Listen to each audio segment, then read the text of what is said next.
So, Kristen, welcome. I am so excited about this conversation. I know that we had just had a full conversation before we started recording, and I told you that I could talk to you for hours. I'm so excited about us talking about coherence and all the stuff. And I just want you to know that I think that your videos on TikTok are fascinating. And I appreciate you so much for coming on and speaking with me tonight. Thank you for the kind words and also for the invitation. Absolutely. So, you talk a lot about coherence, right? Yes. What is coherence? How can you break that down so we can really know what coherence is? So, the simplest definition of coherence is alignment between your thoughts, your feelings, and your actions. I would say that most suffering or problems with your life come not from the events, but how you are interpreting them. And most of the structures are, as we talked about before, the belief systems that we have that actually generate our thoughts and subsequent feelings are things that are inherited, Yeah. right? They're belief structures that are inherited. They are opinions that are typically inherited. They are thoughts that, we've been led to believe or things that we never bothered to question. So coherence for a human being psychologically is really just trying to be as aligned as possible with your thoughts and your feelings and your actions. Because at at the core, my perspective on human beings is that we are energetic beings. We are localized consciousness. Yeah. We are all of the world started with a thought. The thought was, what am I? The answer is, I am. And your life, right? You are Yes. the universe experiencing itself. The meaning that you make needs to be yours, not inherited. And so the alignment of your thoughts, feelings, and actions and a sturdy set of principles is what is going to allow you to interact with the millions of pieces of information that you are bombarded with every day and figure out whether or not something, someone, and anything, a stimulus is resonant with you or not. Right. So resonance structures reality, and resonance is just you recognizing something. It doesn't mean it's good or bad. It's just something about something attracts you. My perspective about reality is that reality is a field of information structured by thought, moved through by emotion, and shaped by your consciousness.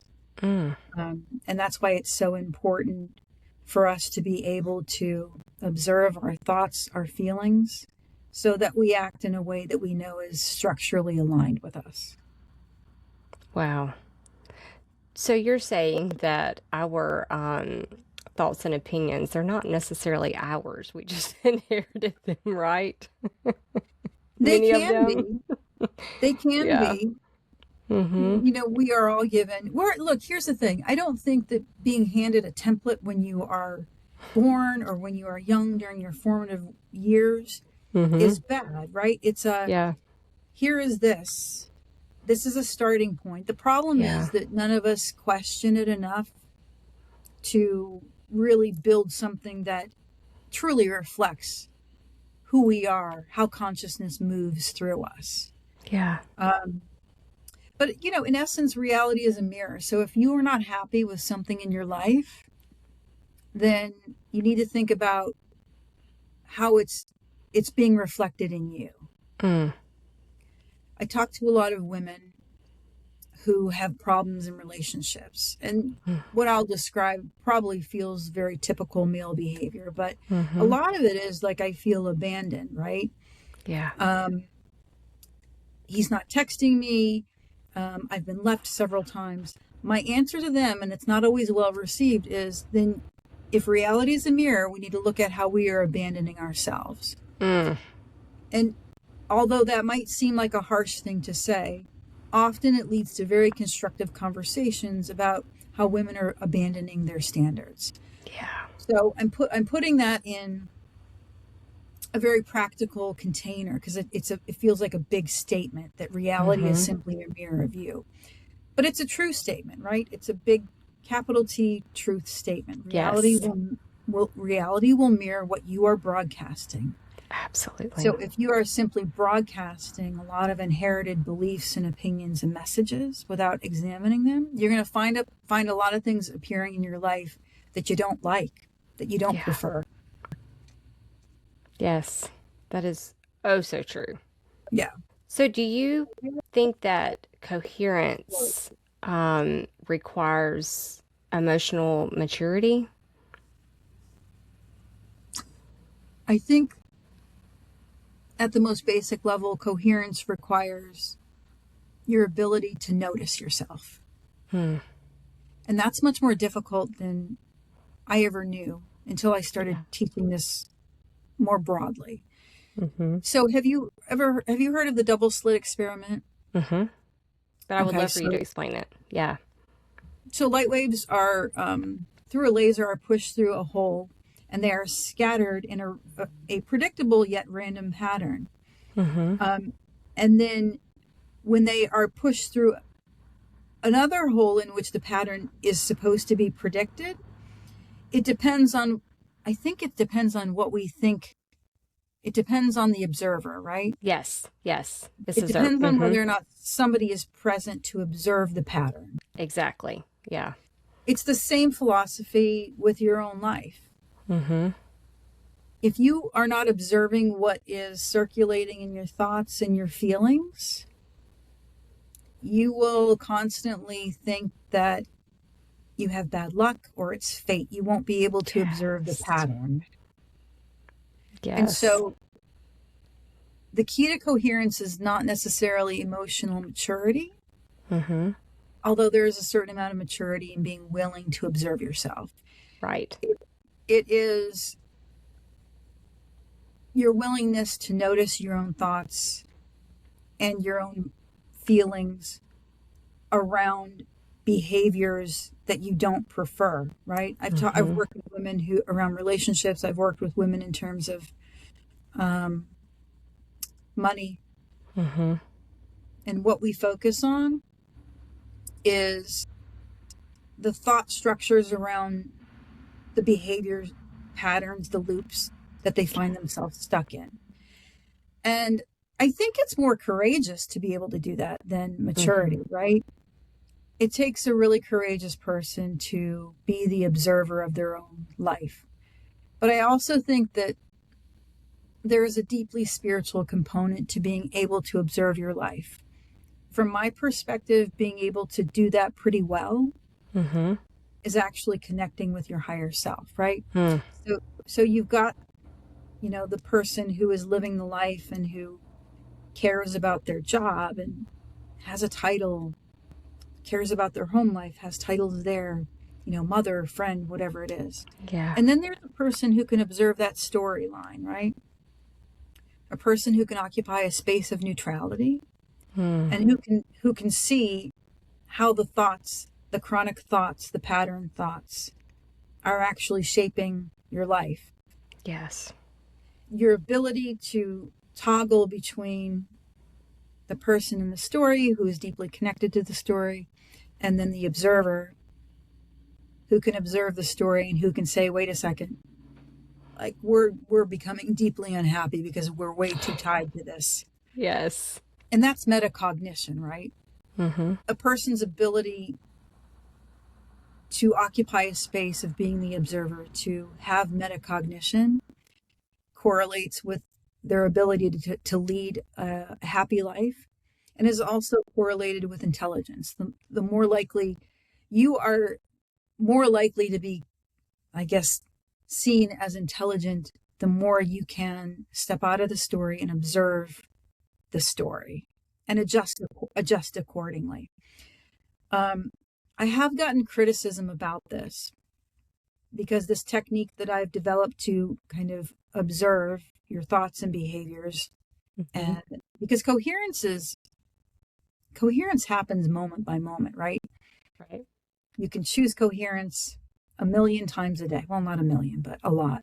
It's never kind of the state that you achieve. And I love Yeah. that because I hate anything that ends in kind of better than, right? Mm. I'm better than them, or that's not the Yes. natural way of the universe. Yes, it's So not. I try to stay away from saying that I'm coherent or you're coherent. Hmm. There are there's a way to practice a coherent state of being. That's Right. what I'll say. And it's correlated with having just a happier, more stable life. Yeah. But it also is not appropriate for people who are working through trauma because stories can be incredibly difficult in Mm. integrating trauma, Yes. PTSD, that kind of thing. Because coherence and examining your thoughts asks you to be like deeply and brutally honest with yourself and accountable for creating the story that you're in. Um, and when I ask people to own the story that they are in, it doesn't mean that things didn't happen. It doesn't mean that people didn't treat you bad.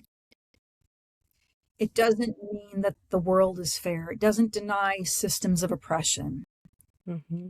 It doesn't even mean that we can't just create really good stories. What it means that we need to walk a fine line between artificial positivity and creating a story that is so deep that we're actually becoming our worst enemy. And as I've started to do this more in my own life, I've noticed that it's not just the story, it's the quality of the thoughts that you have, right?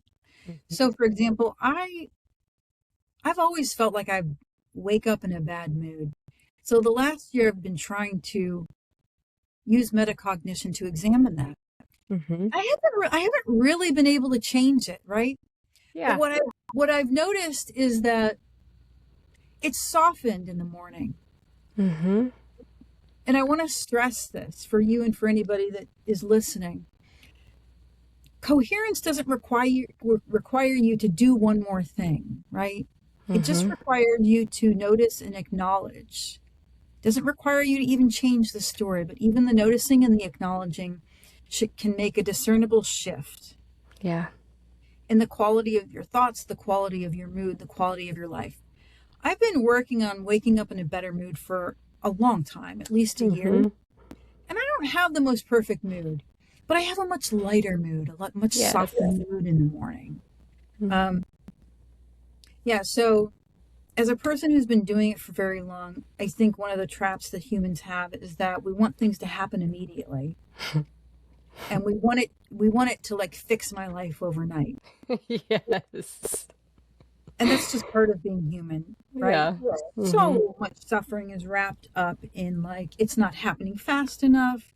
Mm. Uh, and but look, reality is built on repetition, right? Yes.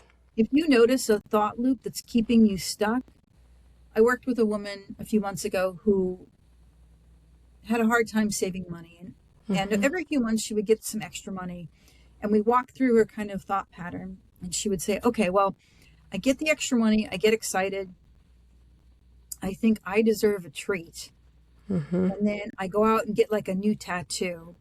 And then 2 days later, I have like an emergency of like an essential, I need new tires or something. Yeah. And then I end up feeling like I can't save anything. And now I've put myself into an even worse position because I can't even like get new tires for my work that I need Hmm. to keep earning the money. Yeah. When you slow that down, her thought process when she gets new money is based in, and this is something we determine. I'm kind of Hmm. giving you the short version of this. It's based in a nervous system from when she was much younger, where she was really uncomfortable with having a surplus of things, Yes. money, food. A lot of us can relate to that. Hmm. And so when you have extra, there is an activation of your nervous system that creates thoughts that are anchored in scarcity. I Mm-hmm. deserve a treat, right? Yes. What would it feel like if you were already felt like you were treating yourself every day? And so I'm Exactly. walking right. I'm trying to balance that. Like, let's be practical and realistic about it and not too artificially positive, right? Mm-hmm. But let's take a look at how where that process is anchored, where the actual thoughts come from, and where a thought that looks on the surface to be neutral or even positive, I deserve this, Yeah. is actually based in scarcity. Yeah. It's attached to a nervous system that is not comfortable with having more stuff or spaciousness. Mm-hmm. And so it was hard for her to look at that, right? Yes. Because an event that was keeping her not broke, but certainly not abundant, Mm-hmm. was in her mind treating herself well. We're all deserving, right? We all deserve Yeah. treat. And without judging ourselves, right? Because nobody's judging anybody for having a tattoo. Mm-hmm.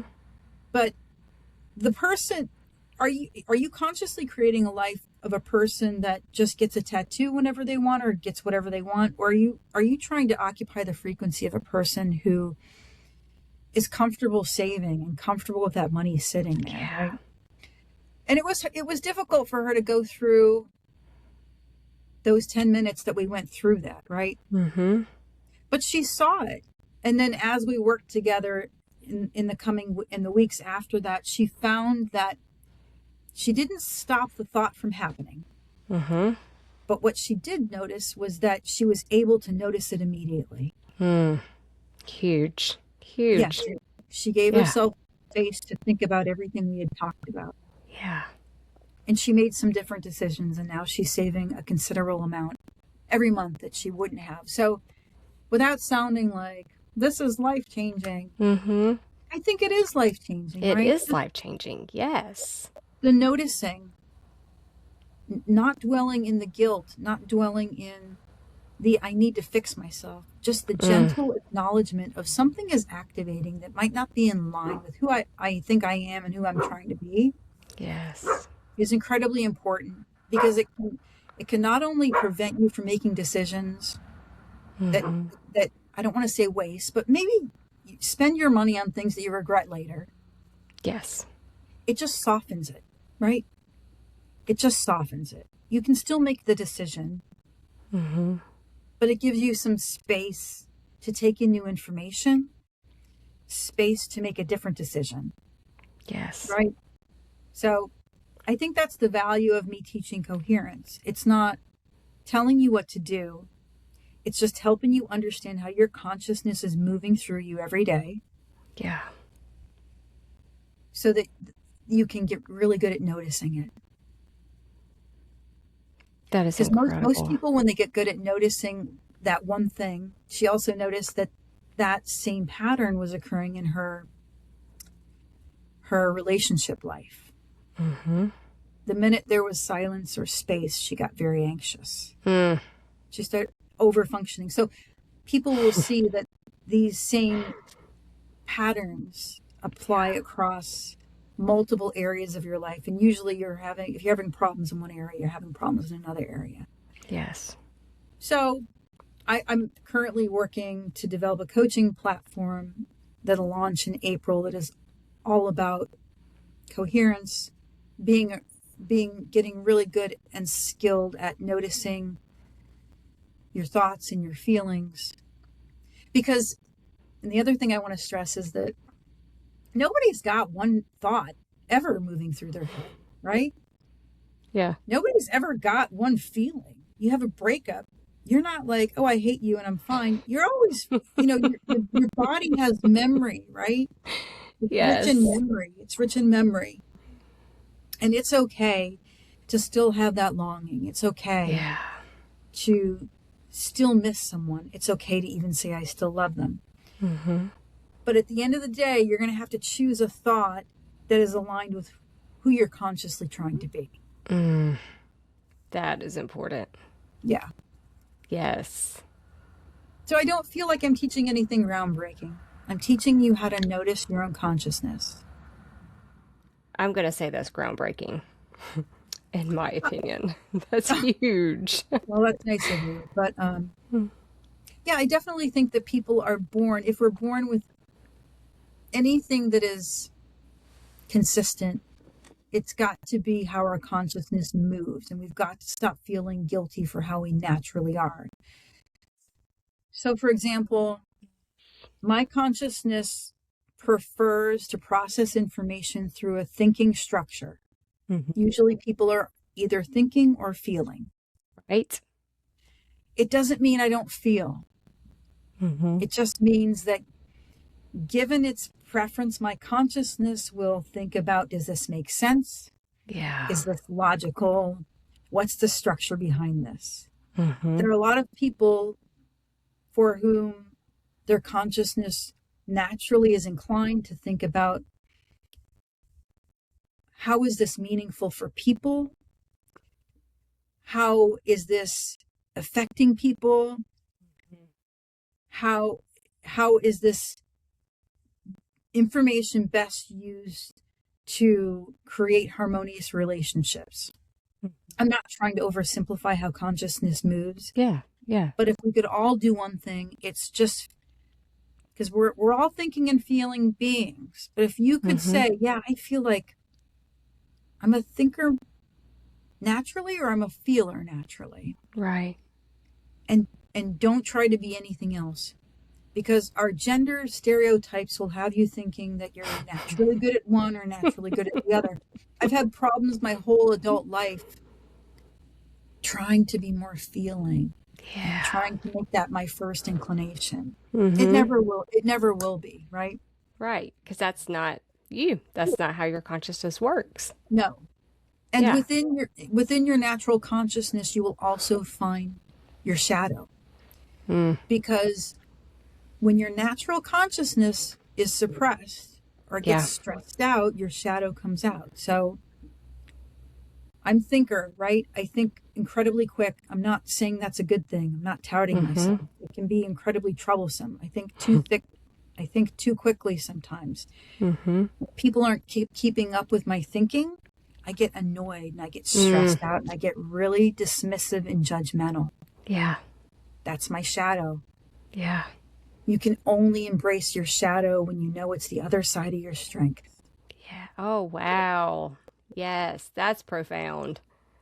That's Same thing with huge. feelers. Feelers will feel pressured because we kind of live in a thinking preference, Hmm. logical Hmm. culture, right? Yeah. Feelers are not given enough credit for how consciousness naturally moves through them. But the danger with feeling, always being that feeler and not applying any structure to it, is that you get Hmm. flooded and overwhelmed and you Mm. start being accountable for other people's feelings, right? You start Oh, becoming a yes. doormat. Yes. And again, at the risk of oversimplifying, I'm just trying to explain how even knowing this one thing about how your consciousness naturally operates is going to give you a lot of information about what you do naturally well Yeah. and what to look out for when you're over indexing on that strength. I've never heard it break down quite like that before, and I absolutely love that. I feel like it's easy to understand, and all of this spiritual consciousness stuff has got to be easy. Now, Hmm. don't mistake my practical way of approaching it Yeah. for lack of depth. Right. This Yeah. is how divinity moves through people, right? Hmm. You know, extroverted and introverted is not whether you like being around people or whether you don't like being around people. It's where your thinking or feeling, your natural strength, expresses more often. Mm. I'm an extroverted thinker. A lot of people are strong thinkers, but they're introverted. Yes. So, yeah, just some basic things about observing yourself, occupying the observer, because we know that reality is all about what you observe, Hmm. knowing what you're naturally inclined to observe, getting better at observing the things that you are unconscious of, what's going through your mind when you're annoyed and frustrated and stressed out, right? Right. Is important for, I think, for having just a more stable life, a more regulated system, Mm-hmm.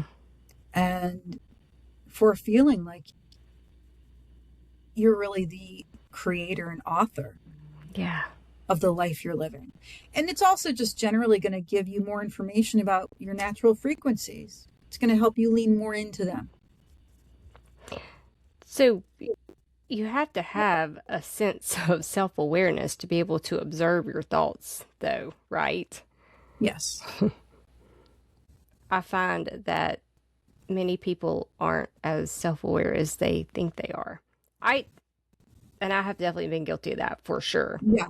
You know, not so I'm not pointing anybody out. I'm just saying that self-awareness, I believe, is key. Like we have to be able to be self-aware and really look at our thoughts objectively to be able to really. So I think that we need to be able to observe your stream of consciousness thinking in the moment, right? Which Yeah, can be hard yeah, to do. So that's one type of yes, awareness, right? mm-hmm, Self-awareness. mm-hmm, Here's an example that I've used often. I have a corporate job, and I noticed that I was always getting like anxious before our staff meetings. mm-hmm, mm-hmm, And it made me, I don't know, it just made friction in the meeting.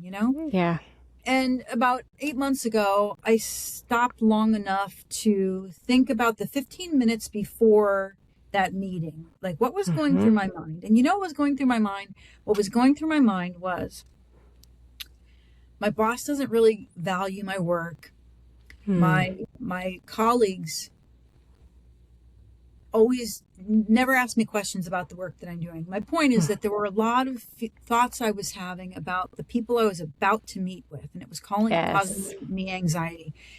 And what I realized was that story I was telling, it didn't matter if it was true or not. right, They could not like me, they could like me. The point was that it was whipping me into an anxious frenzy before the staff meeting. yes, And me being able to observe it, not having to change it, not having to fix it, not having to verify it or investigate it, just knowing that it was coming from me yeah, didn't matter if it was true or not. Just it didn't. I have not managed to alleviate that mm-hmm, 100%, but I'd say it's been reduced by like 80%. yeah, My relationships, just by me noticing the story I was telling myself, the thoughts, connecting them to the feelings, mm-hmm, and then not even trying to change the story, just noticing it before each staff meeting. It kind mm-hmm, of, I kind of started laughing at myself a little bit, you know? yes, So I have taken myself through the technique of loop: listen, observe, orient, and own, and then mm, pivot or proceed, which is the technique that I'll be teaching on my platform. mm-hmm, And I know it works, but it can be quite uncomfortable for people who aren't willing to be aware. But I don't think anybody would be attracted to this technique if they didn't have a if they certain, weren't, yeah. yes, Yeah. agreed, So I'm interested, if you don't mind me asking a quick question, mm-hmm, because before we started recording, we talked extensively about deconstruction.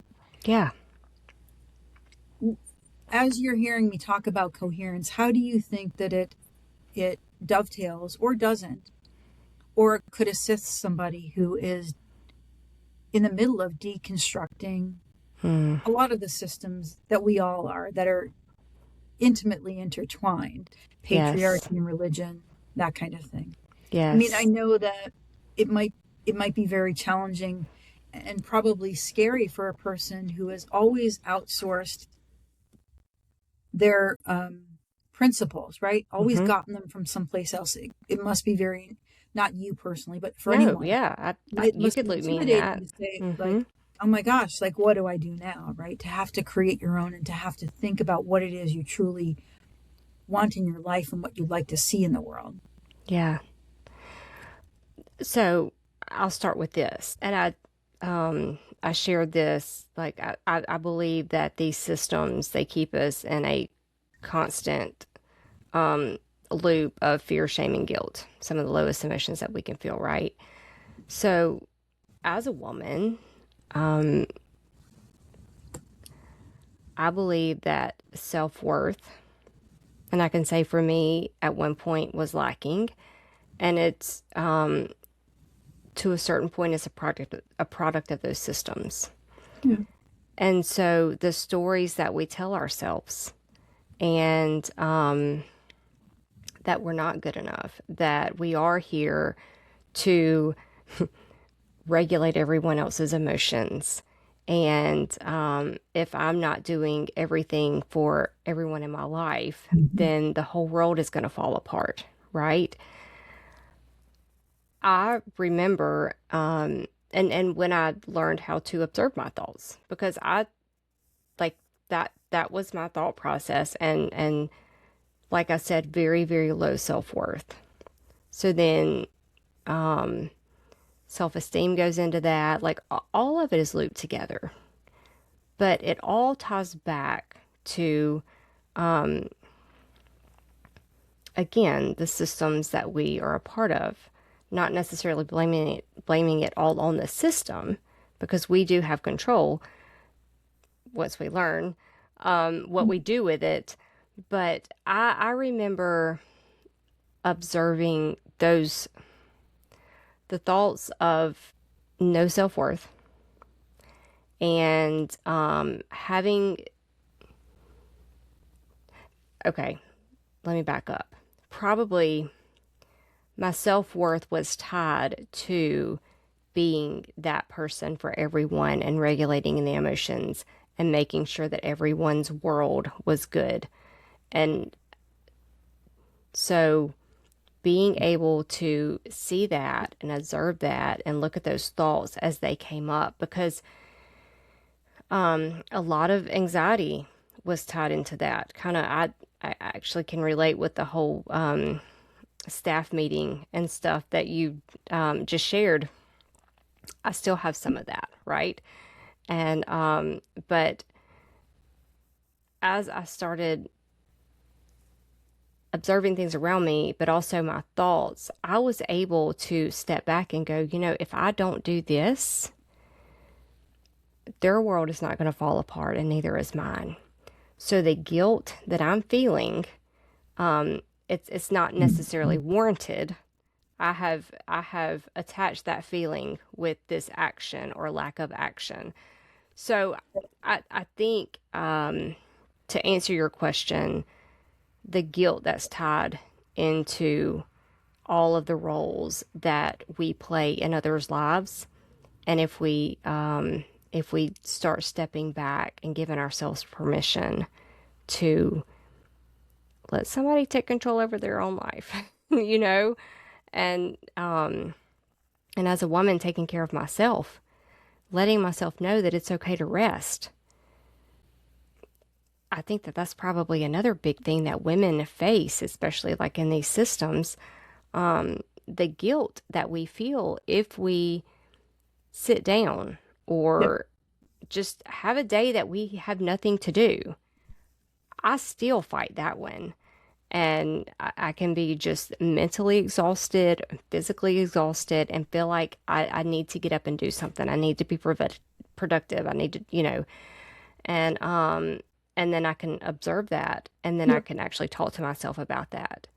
Like it's okay to, like, we need rest, Yeah. and there's no reason to feel guilty. So guilt is a huge thing, I believe, for women. I think in technically, if everything that I said is true, Mm-hmm. there is a certain amount of accountability that we have to own, right? Mm-hmm. Right? Mm-hmm. Mm-hmm. Because you as a group, as a collective, as individuals and as a collective, Mm-hmm. we have got to start enforcing our boundaries and Yes. requiring reciprocity, consistency, shared labor. Yes. I will say that we have, the only way that we are going to, I think that there's a tremendous amount of credibility to the statement that energetically, if we as a collective really just started to be more coherent, like Yeah. if we literally started as a collective to treat ourselves the way that we wanted to be others to treat us, Yep. right? Enforcing the boundaries, Yes. enforcing equity, not always Yeah. just doing it, like we would get so much further in terms of a Yes. quick response, right? Mm-hmm. If there's any validity to the idea that you will attract what you broadcast, then we as women need to start broadcasting self respect, Yeah. limits, an Yes. appreciation for rest, and a requirement of regulation. Yeah. Stop access. Not, Completely agree. I know we can't, it's easier said than done, right? No, but you're absolutely right. And I think another thing we do is for as women, and I've heard this multiple times, is we see people's potential. Oh,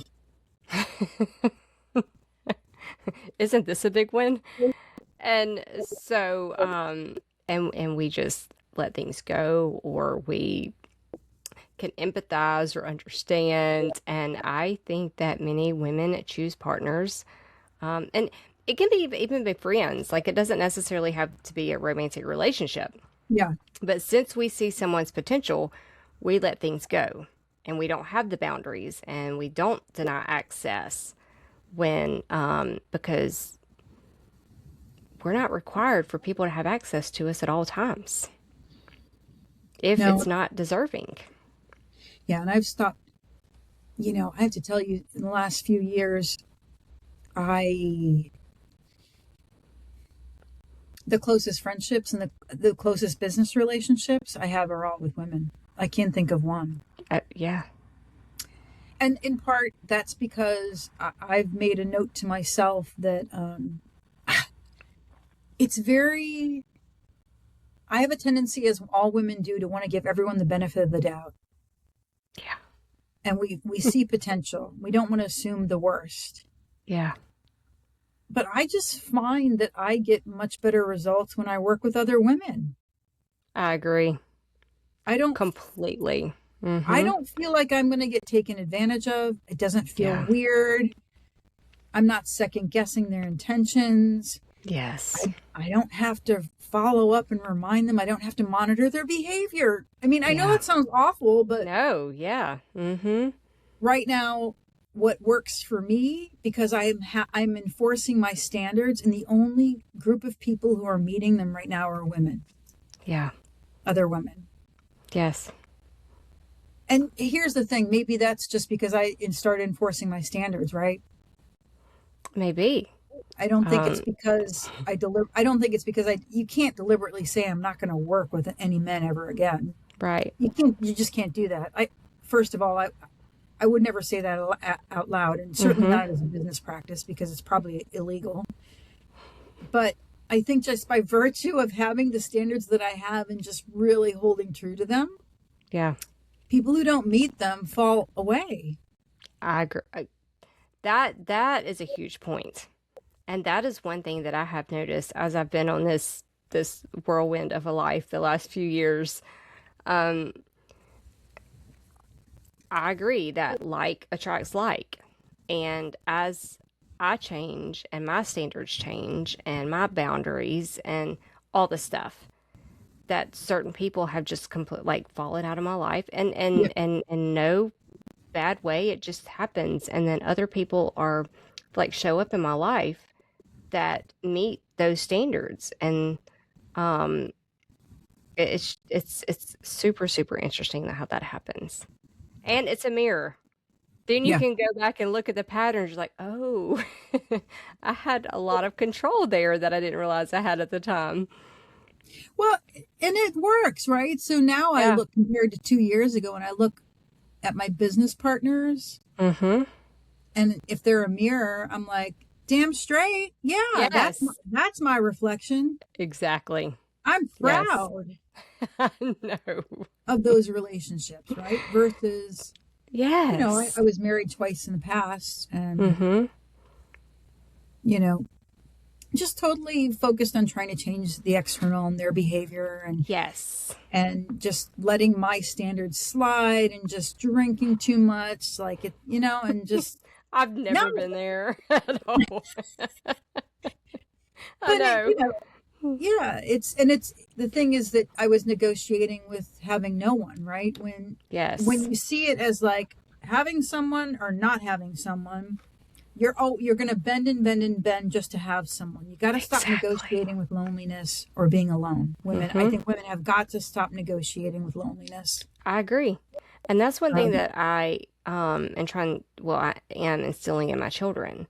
It is better to be alone than to reduce your standards, just so you right. won't be alone, and you have a partner or a friend or whatever it may be. But the message for women has always traditionally been like, you don't want to be a single and a cat lady. I'm like, now Exactly. I'm like, why not? Like, because But the I do option, want to be single and a cat lady. yes, I think I might, right? Yeah. Yes. How long have you been deconstructing religion? And have you started to recreate something in its place that's as meaningful or even more meaningful? Because with my definition of reality, what I love about it is that it's like if everything is filtered through your belief structure, Yeah. then anything you can think of actually exists. Yes.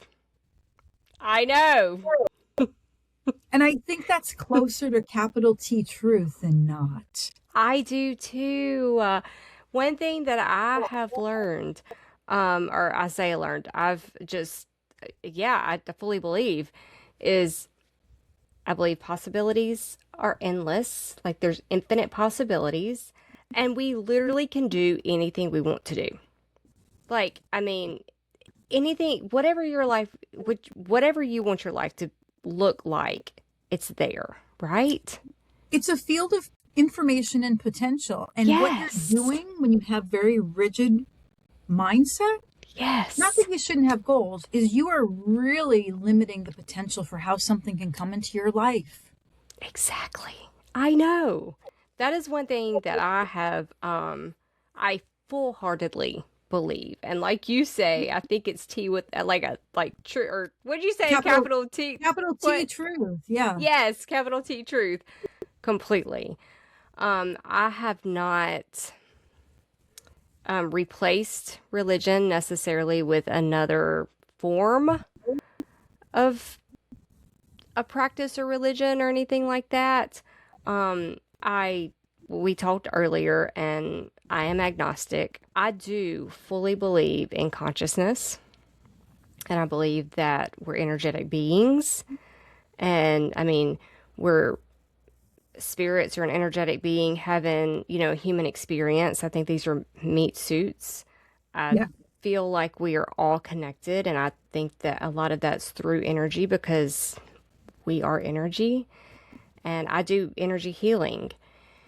And if that works, which it does, then to me, that just shows us A, that we're energy and that we are connected because we can do energy healing remotely. And so,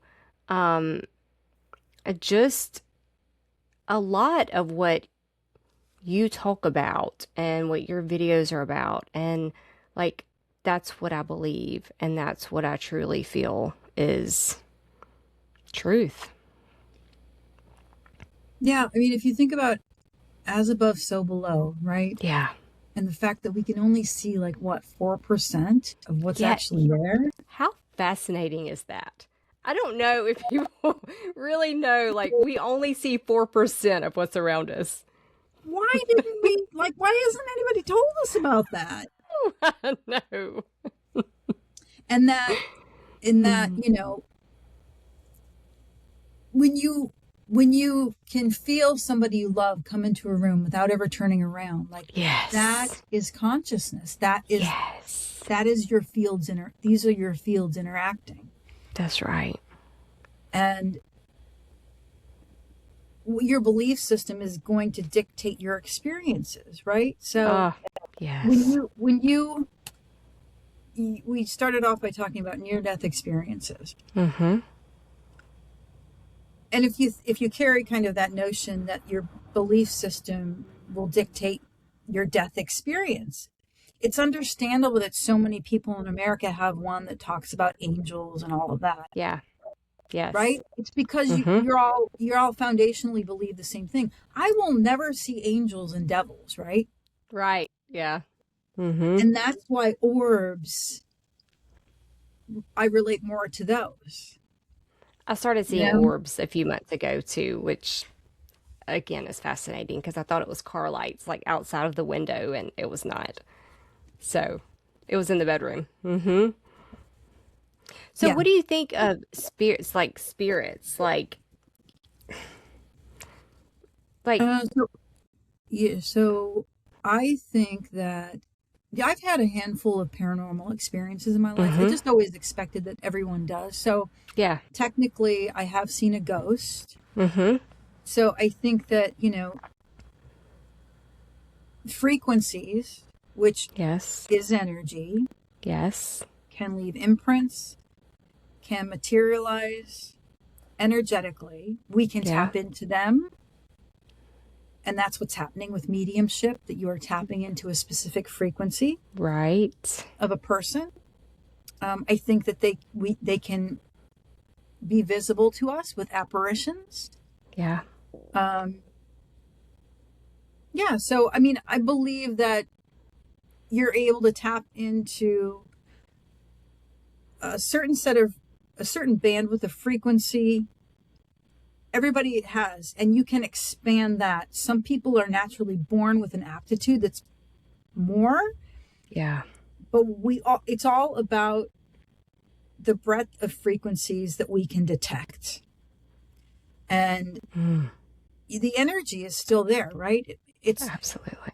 when we die, I believe we simply decohere, Yeah. right? We are just no longer coherent in, a physical body. I've always believed that, though. Yeah. So, because So, energy can't be destroyed. It just changes forms, right? yeah, yeah. Yeah. Yeah. But then if you think that like anything is possible, like you could go be a fairy or something. I know. Like Absolutely. I believe that like fey realms exist. It's not Mm-hmm. something that is deeply relevant to me, but I think that it was, right? We've Yes. got a deep, rich history, especially in the UK with that. Yes. I So it might agree. not be resonant for a lot of us now, but I think that at one time that was like a legitimate thing thousands of years Yes. ago. We don't know, right? We've just got like Mm-hmm. things that are known as fairy tales now. Yes. But I think that they were probably very real, I do as too. real as real as you could be. But I Yeah. also believe in Atlantis. I think that at one point Earth was we were able to communicate. Our energy was very different. It wasn't as tight and as solid and Yep. as dense. So if you think that we are energy and that we are light slowed down to one of the slowest, densest um, forms, Yeah. then it's possible that we could be like 20% less dense and experience much different, Yes. right? Oh, yes. And You are speaking my language. isn't that a much more isn't that a like just a more fun way to be? Yes, it is. So Yes. I love it. This has been incredible. it Um, really has. I've so enjoyed talking with you. I would love to do it again Yeah, if you're open to anytime. it. Anytime. Um, it's so funny because we spent so much time talking before we started recording. We had another whole conversation. Yeah. I love it. I'm working on a book right now that's called Let the Story Go. It'll probably be released sometime later this year. It's all about Okay. how to align your thoughts and your feelings with your Mm, actions and yes. the importance of being able to be that observer and to kind of de-grip from the Yeah. story. And then I also have my Etherwell product, which is structured water that I I was going to created ask you about over. that. Mm-hmm. Yeah, so I got deeply interested in the properties of water, the memory properties of water, and I Mm-hmm. started learning protocols from a physicist by the name of M.T. Kesh. Mm-hmm. And I learned how to create plasma water that, in its simplest form, offers up a coherent field for people to work with. So it's good for just drinking daily, a drop in your water bottle. It's good for using in meditation. Mm-hmm. The feedback from my customers is that it's been super helpful for autistic households in terms of just generally Mm. lowering the energy level. Yes. It's been super helpful for people to release trauma loops that they have been working on for years. I've Mm. had customers use it on their plants with great results because it will offer up any biological field, a coherent field to work with. So it works with pets, it works with plants, it works with animals. I just said that pets, animals, with Mm-hmm. children. It's non pharmaceutical, Mm-hmm. all natural. I make it myself. And yeah, I sell that at etherwell.co. Great. Well, I will put that in the description. So how else can everybody find you? So you can find me on TikTok at Kristen1942. You can find Mm-hmm. me on Substack at Kristen Shelt. You can Mm-hmm. find me on Lemon 8 at Kristen1942. And you can find me on Instagram at Etherwell2025. Perfect. Or just etherwell.co if you want more information about coherence, how it applies to water, and how it Mm-hmm. applies to your daily living. I have a coaching platform that I'll be Yes. launching Mm-hmm. in April that is all about coherence coaching. Perfect. Well, everything will. Mostly focused on probably women. I think my stuff is just more attractive to women anyway. Yeah. But it'll Yeah. be focusing on a lot of the feedback that I've gotten about how to do a better job using coherence to reach self actualization, how to use coherence to segue your art into money, more energy Mm-hmm. with money, and then how to use coherence in your own life to create more coherent relationships with your family, with your children, with romantic partners, etc. That's incredible. And thank you so much. And everything will be in the description. And Kristen, again, I want to thank you so much. And this has been incredible.